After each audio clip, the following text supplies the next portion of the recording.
There's some interesting calls today as well that we want to get to. Morgan Stanley making several related to machinery and construction. Caterpillar is an interesting call today. I'm coming back to you because Morgan Stanley's taken off their sell rating. They upgrade it to equal weight, but nonetheless, it's not a sell anymore. They do dial back the price target, their expectations to 283 from 300.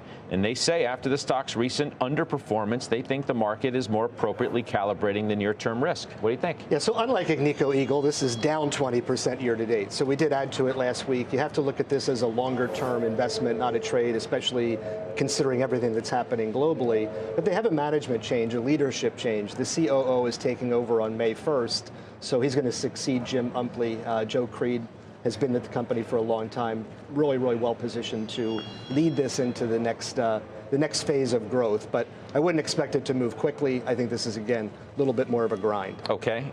Joe, part of this call, all stocks you own here, United Rentals, PACCAR, Cummins, Vulcan.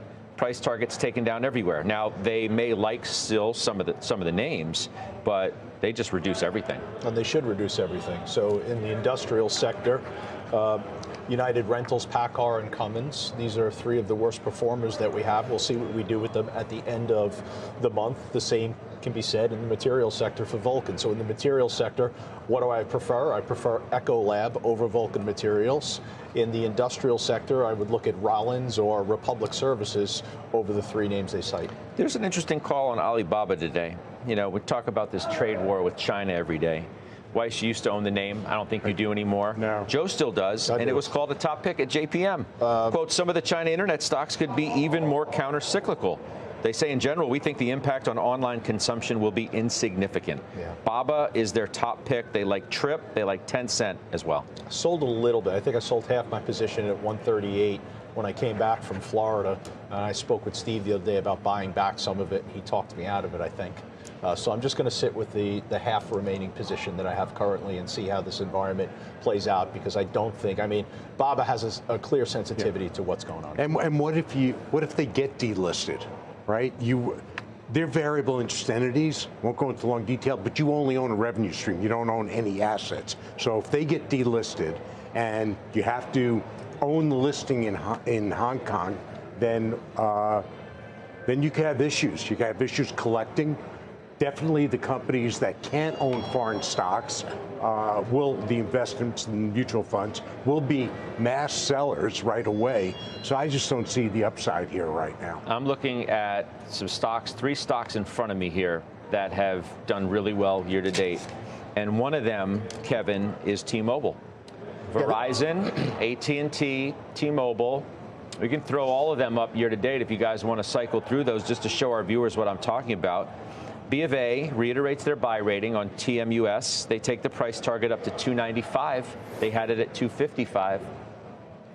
Maybe this is the lesson, Scott, in going back to the chips and the semis to buy them when they're down, because there were 3 or 4 years in which these stocks couldn't get out of their own way and you were just clicking coupons for dividends. T-Mobile's up over 60% the past 12 months, over 20% this year. They have earnings on the 24th. We expect them to be really good. So I'm behind the call, and I'm glad we're in the space. Yeah, I think another message that we could share with all the viewers is, look, center court is clearly semis and technology names. It's been that way for the better part of the last several years. But look at the performance of Equal Weight today. It's down slightly, down a couple of bips. And I think there's the message really for the long-term investor is, okay, maybe 2025 is the year that you maintain positioning in some of these semis and technology names, but look elsewhere. Look into other sectors. Look into healthcare. Look at Cencora. Look at Boston Scientific, financials. We talk about all the time some of these insurance names, but there's other names like Arthur J. Gallagher, W.R. Berkeley. So I think there's an opportunity to kind of go to places that have been underappreciated the last several years.